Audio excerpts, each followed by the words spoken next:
One of the big concerns is, look what we've done to low Earth orbit. How do we set up agreements and norms of behavior so that we don't do the same thing in cislunar space, where if you have a space debris issue around the moon and you have debris falling down on the moon, there's no atmosphere to slow it down. So it's just going to come crashing in there full speed. And if you've got people working on the moon, we have to be careful and make sure that we have the appropriate behaviors to make sure we don't, kill each other accidentally. Hey, SpaceWatchers, this is Space Café Radio, your channel about trends, awesome events and interesting people in the space sector. In this episode, I discuss the future of cislunar space exploration with Dr. Angie Bukley, Technical Fellow at the Aerospace Corporation. We look into international agreements, the Artemis Accords, China's lunar aspiration, and the imperative for sustainable practice and governance in space. The conversation was triggered by the release of the study Moonstruck, International Aspiration in Cislunar in October 2024 by Colin Stover and Angie Bukley. This paper was published in Agenda 2025, an effort by the Center for Space Policy and Strategy at the Aerospace Corporation to highlight and provide insights in some of the major space challenges facing policymakers. I also like to highlight that Angie was one of my professors and the Dean of the International Space University when I had the opportunity to study there for the Executive MBA 2012. We have recorded that episode in December 2024. Before Angie started her well-deserved retirement. I'm Thorsten Kriening, publisher at SpaceWatch.Global. Lean back and enjoy. Hey SpaceWatchers, and welcome back. Today I have the great honor to sit together with a good old friend and a teacher of mine from the past with Dr. Angie Bukley. Angie is Technical Fellow Servicing in the Center for Space Policy and Strategy, Defense Systems Group at the Aerospace Corporation. Angie, how are you doing today? Great, Thorsten. It's wonderful to join you. I've been following your podcast for a long time, and it's my honor to be on one of your podcasts. So thanks for having me.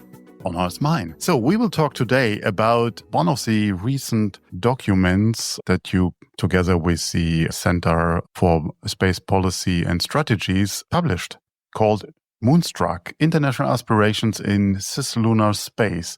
It was published on the 24th of October.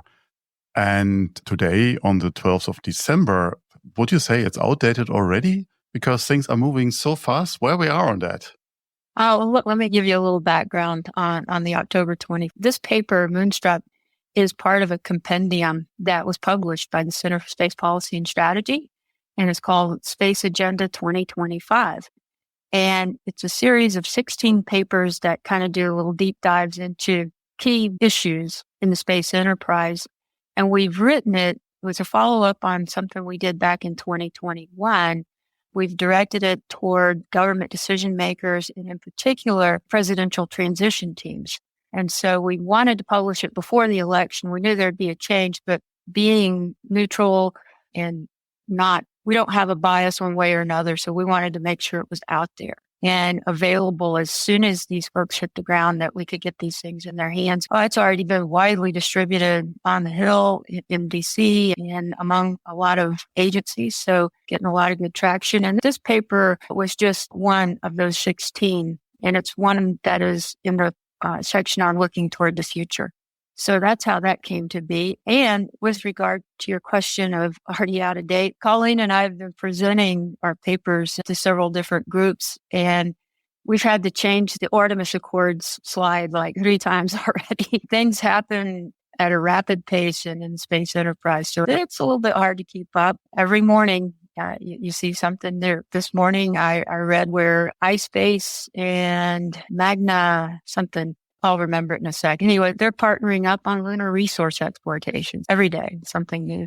Yeah, and the Koreans just invested in intuitive machines. Indeed. As of today, 12th of December 2024, we have 50 signatories of the Artemis Accords with Panama and Austria joining. Now it's getting serious. Yes, and I understand that there's been one more signatory to the International Lunar Research Station. I read that a couple of days ago, and I didn't write it down, so it's not in my head now at any rate. These organizations are growing. These agreements are gaining a lot of traction. And I think we will come back to that within our conversation. Reading the document that you published, that were structured in a few different sections. And why don't we go section by section and have a deeper look in that? And first one, which is obvious, the international power play that we are having, the international role and the goals. So how does the study see the different spacefaring nations envision their own role in this emerging Cislunar ecosystem on our way to moon and beyond? Right. The definition that we have taken in our chapter is everything beyond geo, and then out to beyond the Lagrange point 2, Earth-Moon Lagrange point 2, so out to about 550,000 kilometers, and the surface of the moon. So that's our definition of cislunar space, if you will. And right now, the two main players are China and the United States. And of course, China has been making great strides with their lunar exploration program, with their Chang'e lunar sample return mission from the far side of the moon. They exercised some capabilities, some docking capabilities that will be essential for putting people on the moon. China is marching along the path to put people on the moon by 2030. And the United States, of course, with the Artemis campaigns, Artemis 3 has moved out to 2027 already. That was just announced earlier this week. That program has seen its challenges, but we're making progress to get people on the moon by 2027. And India is also looking in that direction. They're kicking off their human spaceflight program. They plan to put a space station in low Earth orbit, and they have a goal of putting Indian astronauts on the moon by 2040. So, yeah, there's a lot of activity going on, but the China, India, and U.S. are in the lead. And of course, the United States and China both have consortia of the type, the Artemis Accords, which you just mentioned. We now have 50 signatories, and China with their International Lunar Research Station. They have 14 countries plus more than 30 academic and research institutions that have signed up, and including one institution from the United States out in Hawaii. It's becoming more and more inclusive with regard to the number of countries that can participate. And let's not forget that we've had quite a few lunar robotic missions. Since 2010, I think there have been 24 missions. But between now and 2033, we're looking at plans for over 130 lunar robotic missions. And that's being planned by 16 different countries plus ESA. So there's a lot of activity. And in addition to China and the United States and India, Japan and Russia are very active. South Korea, Israel, Russia, and ESA have all recently executed lunar missions. And then the countries of Luxembourg, Italy, United Arab Emirates, Mexico, and Pakistan have also sent payloads to the moon as ride shares. So it's not just the China and the U.S., it's a broad range of countries, and that is growing daily, that number. So it's a very exciting time. How would you define the dominant trends that are going on? What motivates these nations to go there? Is it just this global power play game, or is it scientific, commercial, or which kind of strategic objectives do you see there? The interest level certainly ratcheted up several notches in 2018 when there was a NASA publication that confirmed the existence of water ice in the southern polar regions of the moon. If there's water ice, that means, and if there's sufficient quantities of lunar ice, that means there's a possibility of having water to drink, having water for agricultural purposes, breaking down the water into oxygen to support an environmental control and life support system. And then, of course, a really key element there is hydrogen, because hydrogen is commonly used as a rocket fuel.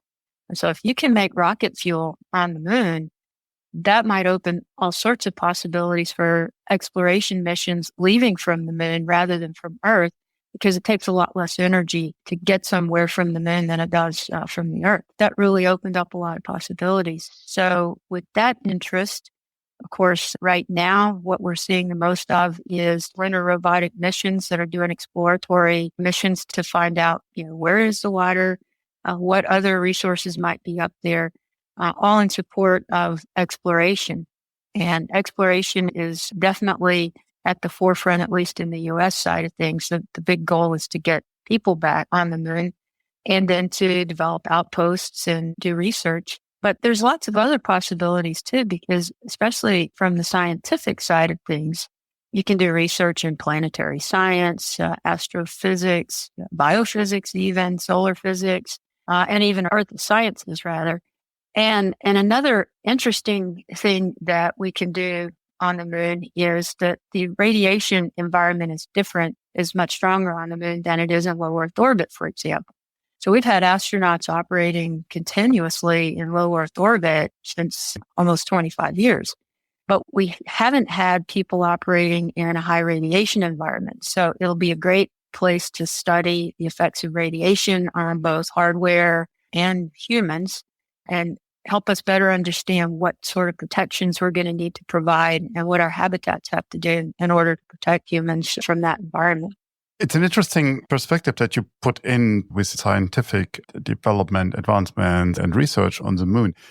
Do you think, and that's a reality check now, that your upcoming administration moves in this path, or will it be full commercial throttled? That's a really good question. Now, remember that in the prior Trump administration, the 7 space policy directives were issued, and Space Policy Directive 1 was exploration of the moon in preparation for going to Mars. I don't know that anybody knows exactly what's going to happen, but I think we can expect to see a lot more commercial participation, particularly given who the potential nominees for the NASA administrator. So we will see how that goes. But I would be surprised if there was a major change in direction. But then again, there could be a major change in direction. We just don't know. That's a tough one. We will see. Let's move on. We mentioned Artemis or the ILRS. Let's talk more on collaboration and competition, also the frameworks for governance. So how are international players balancing today collaboration and competition in Cislunar space activities? I think we have one, if I'm not mistaken, we have one country with Thailand that gave the permission to sign ILRS, if I'm precise. I think there was permission granted to an institution in Thailand, if I'm not mistaken, but I'd have to go double check that. So that NASA has the Artemis campaigns and the Chinese have their human lunar missions planned. So let's make sure that everybody understands one thing that's important, at least with regard with the U.S. Artemis Accords and the Artemis campaigns. Those are 2 separate and distinct entities. The Artemis Accords is purely political. We had the 50 countries that have signed onto that document. But basically what they're agreeing to is a way forward in terms of developing cislunar space. The Artemis Accords, of course, are founded in the Outer Space Treaty. All the tenets in the Outer Space Treaty have basically been carried over to the Artemis Accords. And the Artemis Accords originated in the United States Department of State. Okay, so the State Department of NASA obviously is part of it. But the Accords is a political thing. The Artemis campaigns, on the other hand, the international participation in the Artemis campaigns are through bilateral agreements with NASA. So country by country, Japan, Canada, the other space agencies, JAXA, Titan Space Agency, DLR, those are bilateral agreements. So it's different than the Artemis Accords, which is a political agreement. Just making sure that distinction has been made. But I think a lot of the countries see both the Artemis Accords and the ILRS agreement as a way to get into the cislunar space arena and participate and develop technologies which would then support stronger economies in those countries and higher levels of STEM education and things like that. Both the U.S. and China are taking this route with deliberate programs to get to the moon, establish outposts and things like that, as well as executing these agreements. And as far as balancing out the collaboration, I think it would be really important if the United States and China could engage each other and at least better understand, have a little bit more transparency between the two so that we understand what they're doing and they understand what we're doing to avoid misunderstandings. Not the collaboration piece is still divided into the 2 camps that we've talked about. But That may not last forever, who knows? But what we could hope for is a healthy co-opetition maybe between the China piece and the US piece. And work that way. Competition is good, all right? I'm a big friend of collaboration on a global scale, but do you see that as a feasible way forward? At the moment, geopolitical, we see the opposite. Yeah. So why on the moon? Torsten, we're going to take the problems that we have here on Earth with us wherever we go. Yeah. So until we can get our act together terrestrially and do a better job at coordinating, cooperating, or communicating even, it's not going to change off planet. So right now, it's very challenging. And in fact, given legal constraints in the United States, it's virtually impossible for NASA to collaborate on anything space with China. And that's because of the Wolf Amendment, which is still in place. So right now, cooperation I think it's an admirable goal, but we're not there yet. But hopefully this competition will learn from each other and keep pushing each other in the right direction. And among all the other countries that want to participate. I hear you're not a believer in this utopian future that everything we do off-world will be super nice and we work together. Yes, Star Trek world would be nice, but I'm not seeing it, at least not in the foreseeable future. I mean, who knows? I mean, something could happen that could bring the world together and say, hey, we got to do this. One point is, if you have this, as you called it, these two camps, what do you think? How might nations navigate these different frameworks to support their own national strategic interests? Because if you have two options, then, hey, my flag of convenience goes today here or tomorrow there. As mentioned with Thailand, or we have the UAE, for instance. They are not just signatory of the Accords, they are also part of the Artemis program with the airlock that they want to build. But one of the universities of Charter is a partner of ILRS. How do you see that, or how do you assess that? I think that the opportunity for emerging space nations is really big. I think there's a lot of opportunity when you look at it from a global perspective. And as you mentioned, there will be countries that sign on to both. And if I were in a position and I could get on both teams, that would be something I could consider. If the government of the country is okay with that and the other parties are okay with that, then that's a good thing. But I think as long as we're pursuing our scientific and commercial outcomes that are beneficial to all humanity and not limited just to the major space powers, that's always a good thing.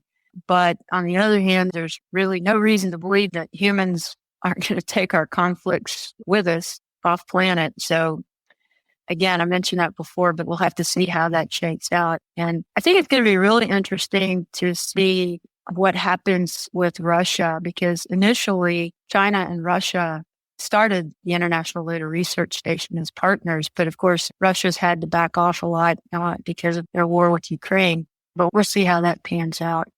Another topic that humanity is about to find a solution, sustainability. Not very strong points for humanity on Earth, but international approaches are being considered to promote sustainability, resource utilization in Cislunar, and how nations addressing environmental concerns associated with resource exploitation. You mentioned before, topic of splitting water into hydrogen, oxygen. I mean, that is challenging on Earth already. So otherwise we would drive hydrogen cars all the way. So there's obviously an issue, but now doing it on the moon, maybe remotely, sustainable. There are a lot of buzzwords in this sentence, in my opinion.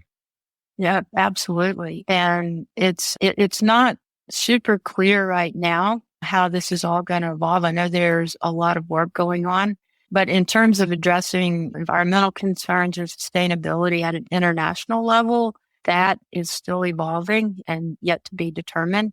But I know in programs like the CLIPS program, the Commercial Lunar Services Program, some of those missions are there to better understand what in situ resources are available. There's some experiments that are going to be flying. How we deal with that is going to evolve over time as we develop the technology and we can actually do this stuff. we're going to have to think how we can do it without completely trashing the moon or the environment around the moon. One of the big concerns is, look what we've done to low Earth orbit. How do we set up agreements and norms of behavior so that we don't do the same thing in cislunar space, where if you have a space debris issue around the moon and you have debris falling down on the moon, there's no atmosphere to slow it down. So it's just going to come crashing in there full speed.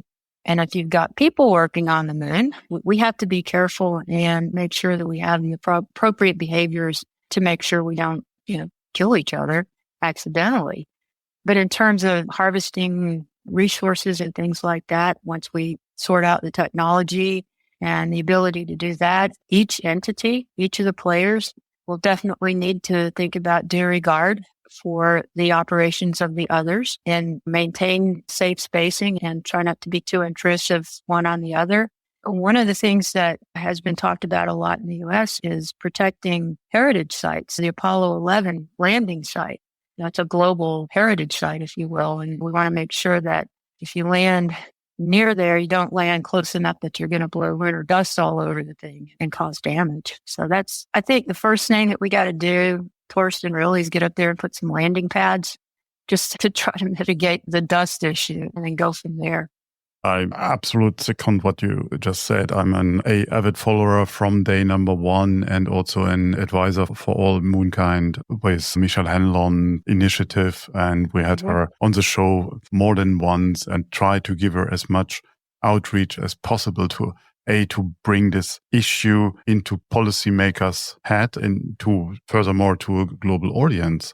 That brings us, and that's something also what you evaluated in the study, to the role of the commercial entities. How are commercial entities from different countries are being supported to develop this infrastructure and participate in? Maybe you can show us a bit what you evaluated in the study. There's a lot of commercial participation already in the Artemis campaign. You have SpaceX, of course. You got the ULA, the SLS launch vehicle, Blue Origin, and many others that are providing support to the Artemis program itself. But there's also a very significant. Let me jump in here to have the same understanding of commercial, because these commercial entities are paid by the government, by taxpayers' money, with NASA money. Where's the real commercial added value in that? That's what I was getting to, is that right now, most of the quote commercial is government sponsored.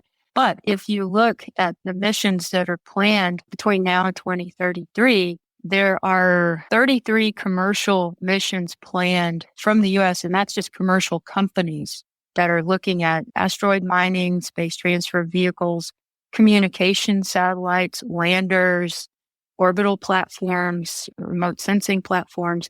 And these are commercially sponsored. These are not government-sponsored missions. In fact, Quantum Space plans 10 orbital data platform infrastructure missions.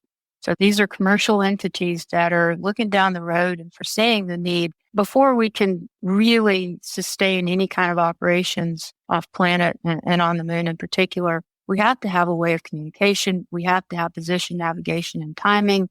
We have to have infrastructure, like I mentioned, landing pads before. We have to have transportation capability, both on the surface, to and from the surface, monitoring capability. There's a lot of opportunity, and these companies, in fact, I've got a list of the companies in the paper that are planning these entirely commercial missions, are looking to the future and really betting that there will be infrastructure requirements, and hopefully we can close some strong business cases around even just providing these services to the people who would be doing the work on the moon and providing services to the government. But the government would maybe just be another customer. And in fact, if you look at the international Cislunar missions that are planned, there are quite a few government missions. I think there's 48 altogether international missions planned. But of those, let's see, that's a dozen of those are non-governmental missions, but they're international. From Canada, Germany, Israel, Japan, and Mexico are all planning non-government sponsored missions to cislunar space for various types of things like landers and orbiters and rovers. People are looking to the future. Companies are looking to the future. Where do you think will the gold rush be? What are the specific opportunities that are interesting? There seems to be interesting opportunities in perhaps mining helium-3 or rare earth metals and even lunar regolith for applications both on the moon and perhaps even back here on Earth.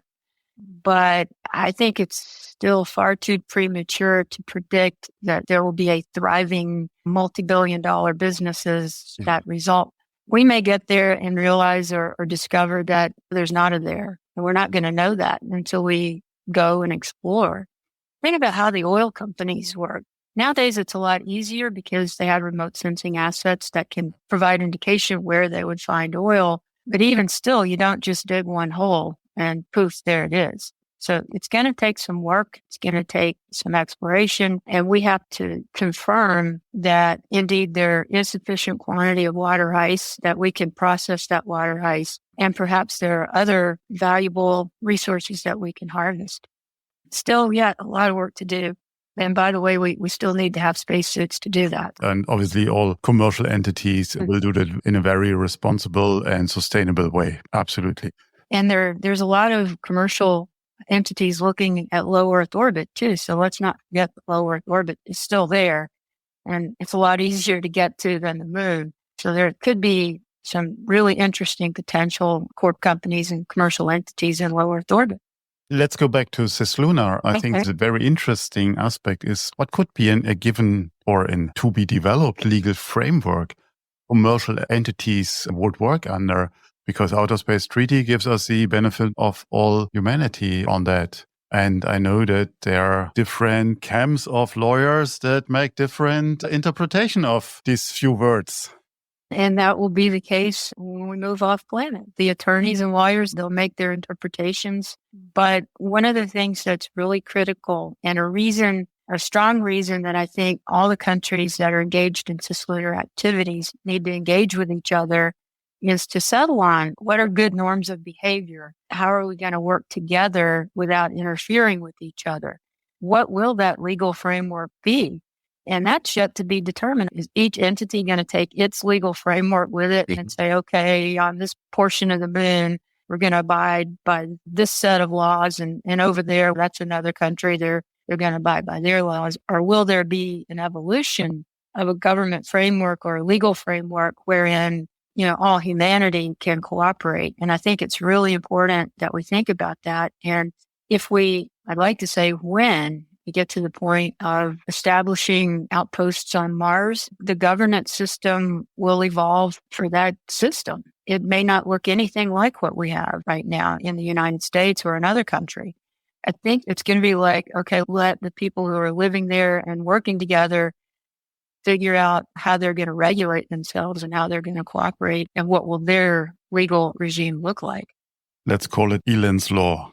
Yeah, the law of Elon. I'm quite sure that we can discuss much further about the legal framework, but I would like to pause that here and coming back to the study and the long-term visions and preparations. What outcomes do spacefaring nations hope to achieve in this cislunar domain by, let's say, 2040, so 15, 16 years from now? It's not that far away, but it's far enough. No, it's not. No, it really isn't. We keep talking about China putting people on the moon by 2030. Well, that's like just 5 years from now, okay? That's not a long time, and 2040 is not. When you look at the scale and the timelines of projects and programs like this, that's 10 years is not a long time scale. Right now, the overarching theme, at least from the research we've done, is really to establish a consistent human presence on the moon and use those experiences that we gain by having a consistent human presence. Notice I didn't say continuous, but having people there regularly and being able to execute, even if it's just science missions and further explorations and better understanding the geology of the moon. And if maybe we find a profitable resource there that we can harvest. But right now, the overarching goal seems to be to establish that human presence in a consistent way to show that people can work off planet in different gravitational environments, different radiation environments, very harsh environments for longer periods of time. And this will do a lot to inform how we would go about Mars exploration and sending humans to Mars. There is a school of thought that skip the moon. Let's just go straight to Mars. I'm sure you've had people on your radio show that have talked about that. But I just looking at it logically and in a stepwise manner, I think it makes a lot of sense to put the emphasis on extending the amount of time humans can spend off planet and being productive, not just being there. We've gone from showing that people can live in space. We now show that people can work in space. And in fact, if you look at the example of the International Space Station, people are doing really well in space, for 6 months to a year. And that's pretty remarkable, all things considered. We're going to have to do the same type of thing as we move farther and farther away from the Earth. Being able to have a consistent presence, making these discoveries, if and when we do find those resources like helium-3 or rare earth metals, maybe we can find a profitable way. And humans are really clever, I'm sure. If there's money to be made, someone will figure out how to do it. As we just recently seen that you plan for a 2-week trip to space and suddenly you spend 8 months or maybe more. Yeah. Be flexible. All of us were stuck in an airport around the world, maybe not for 8 months. Yeah, people are quite flexible and adaptable. And I'm very positive if we can get through this first hurdle of establishing consistent presence and activities, I think it's going to be a good jumping off point. As a German, I love to have action items. What specific steps do we need to prioritize today to build a foundation for these long-term goals? I think sum that up at the end of the paper that we put together. We've made some recommendations of things that need to happen to get us to this goal. And one of the things that has to happen, and there's many sub-steps, and we could go into a lot of the sub-steps if you want to, but I'm going to say that the biggest step right now is continuing to support programs to get people to the moon and get people living and working on the moon and to develop those technologies. And like both the United States and China are doing, you have to develop the subsystems. Being a systems engineer, I'm not a policy person, that I'm a systems engineer. I tend to think about it the same way you do. So what subsystems have to be developed? How do those things have to be integrated? And how are we going to get there? And I think an important step in all of that, regardless if you're considering the US or China or India or whoever, is the establishment of standards so that we can have interoperability, compatibility. And that's going to be really important. This is a little bit off of your topic, but the interoperability and compatibility is going to be really important when we do have people on the moon and we have to do search and rescue, for example, or if we have a spacecraft in orbit, in lunar orbit or in Earth orbit, and you need to do search and rescue. Just look for a power plug. Yeah. Do we want 3 prongs or do we want 2 prongs, or why not make it all USB? And USB is a great example of compatibility. But right now, if there was an issue on Chang'e, the Chinese space station, for example, there would be no way for a U.S. system to provide any support because you can't dock the 2 spacecraft and you can't do your rescue, and vice versa. Mm-hmm. So I think that's going to be an important step is as we evolve the infrastructure is to look at it like open source kind of thing with interoperability kinds of things. Another big step, and this is going to have to happen along with getting the people there, developing those technologies and making that all work, is improving our space situational awareness in lunar space, just so that we better understand what's up there, how many spacecraft. Doing conjunction analysis is going to be a lot more tricky in lunar orbit because you're no longer talking about the 2-body problem like we have in satellites orbiting in Earth. We're pretty good at predicting conjunctions and providing those warnings. But in cislunar space, that's going to be a lot more tricky. And if we have assets both in orbit and on the surface and in these polar orbits or the highly elliptical near rectilinear orbit, something like that, it's a 6-day orbit. If you have multiple things like that, we have to be able to understand where they are, how they're moving relative to each other, just to avoid running into each other. Not even talking about being able to communicate with each other. And certainly when commercial entities or countries establish operations, you'll certainly want to make sure those are protected So you'll want to understand what's going on, and you want to make sure nothing falls from the lunar sky and crashes on top of your operation. That's another important thing. I would love to have a follow-up conversation with you about the lunar traffic management and how that is possible, because we are doing so hard to find a solution here for that in Earth orbit or near Earth orbit. In regular frequency, we give it new names or keep the same problem unsolved. What, in my opinion, is not a solution, but it's good that we all are talking about it. Again, It's not a solution, but we will see. And there's one final big step, and we've touched on it several times on the topic of governance. There are going to be a number of international players working in cislunar space. Some will be purely scientific, exploratory. It's not out of the realm of possibility that some of that will be military. Who knows? But I think coming up with a kind of a regulatory framework or a legal framework in which everyone can work with each other. And honestly, the Artemis Accords and the ILRS Guide for Partnership, it's a good starting point. I have not seen the details. I've seen the ILRS Guide for Partnership that's posted on the web, but I think the document that's actually signed is something more akin to the Artemis Accords and founded on the Outer Space Treaty.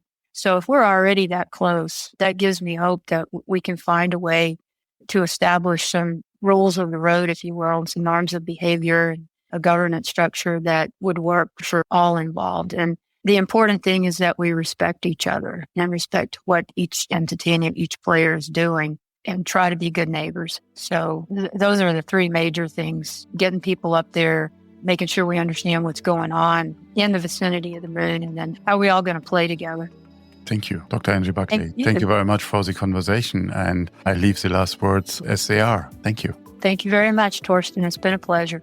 And if you have further questions, reach out to us at radio@SpaceWatch.Global. If you like these or other episodes of Space Café Radio, leave us a rating on your preferred podcast platform. It is the currency of today. And if you want to stay on the pulse of the space industry, please visit our website at www.SpaceWatch.Global and subscribe to our newsletters. And of course, don't forget to become a Space Watcher. I'm Torsten Kriening, publisher at SpaceWatch.Global, your independent perspective on space.